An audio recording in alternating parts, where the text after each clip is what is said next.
Because right now, as of writing this, I don't have an NPM Bumblebee. And I refuse to get his ass-scale, overpriced, and inaccurate ass.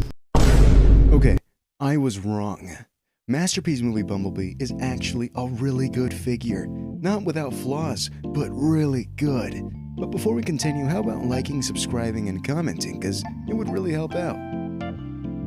Anyways, here he is, and yeah, this ain't exactly the masterpiece, but it's a 1-to-1 KO of the masterpiece by Legendary Toys, and this version captures every aspect of the original with an improved paint job. Which, looking at the original, and I'm gonna be honest, the paint job there already looked perfect with the gun metal and the dark gray, creating a cool contrast with the solid yellow plastic. In comparison to the silver and glossy yellow seen here, which is beautifully done, but even then, if I had the chance, I'd get the original, which doesn't really look like an option right now, as it would cost me and my family's kidneys. And I doubt they're willing to help out right now, so I'll just settle with this guy. But make no mistake, this version isn't cheap either, as I've seen his ass on the market for a whopping $80 or more. Anyways, the painting and sculpting on this figure is beautiful, and while I'm not the biggest fan of the silver, I can't deny it looks really good everywhere it appears, which is like the whole figure, for better or for worse.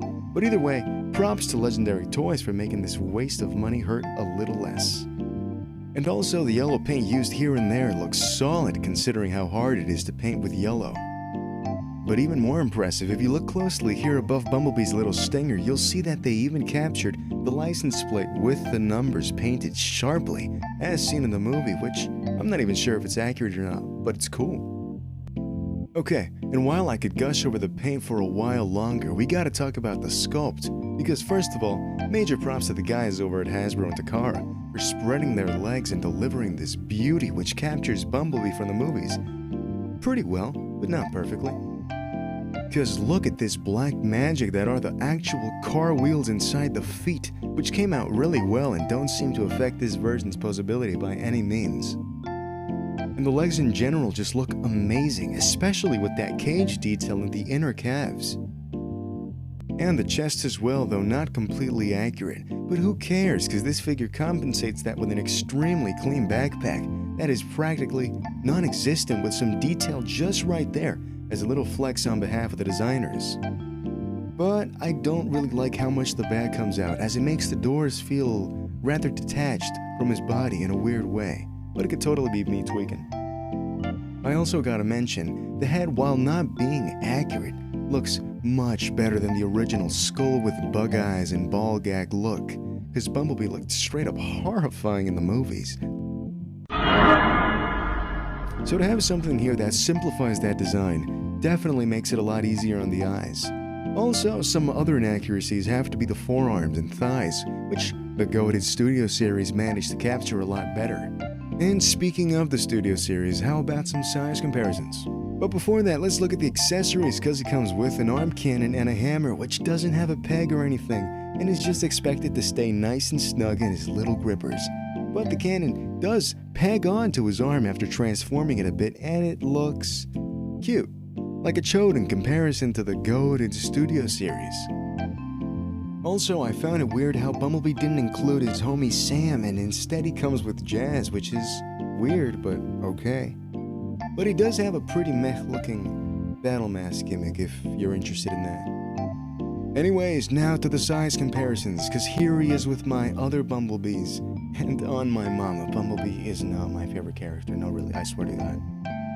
Also, here he is with Flame Toys Leo Prime, my custom Desperado, and the 2007 Autobot cast, which leave a like and comment if you'd like to see me review them, because they look amazing, as I can barely put the words the joy I get from looking at them, as it's insurmountable, though I was kind of worried he'd be too big, but having him in hand, he's only slightly taller than Jazz, which is accurate, but still looks a little too big in some certain angles, but still really good.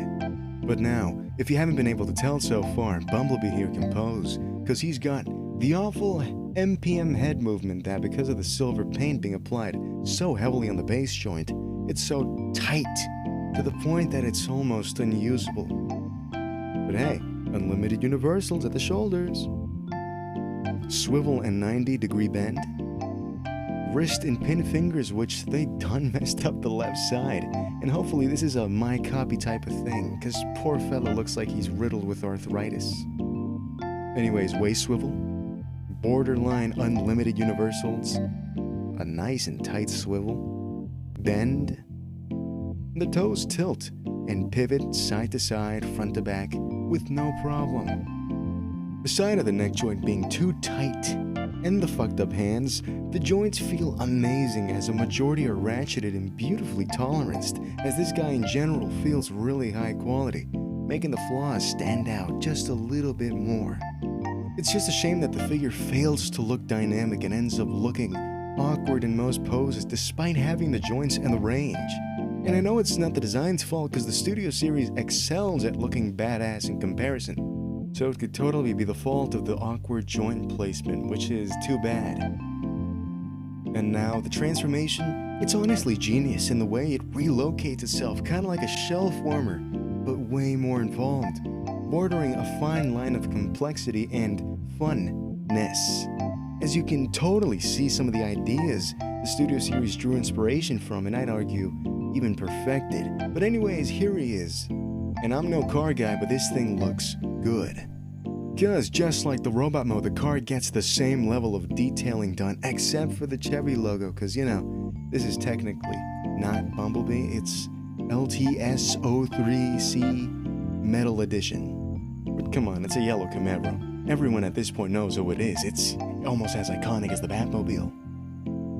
And for comparison, here he is with the Studio Series, and yeah, the MPM totally edges him out without a doubt. And in conclusion, I like this figure as there are some flaws that don't make me love him, but those are merely subjective to the objective truth, which is that Studio Series Bumblebee is still the GOAT amongst the two of them. And if only somebody could make an oversized version of the Studio Series, for the MPM scale of course, I'd be a happy man. Never mind. I don't want to buy that. It looks like dog shit.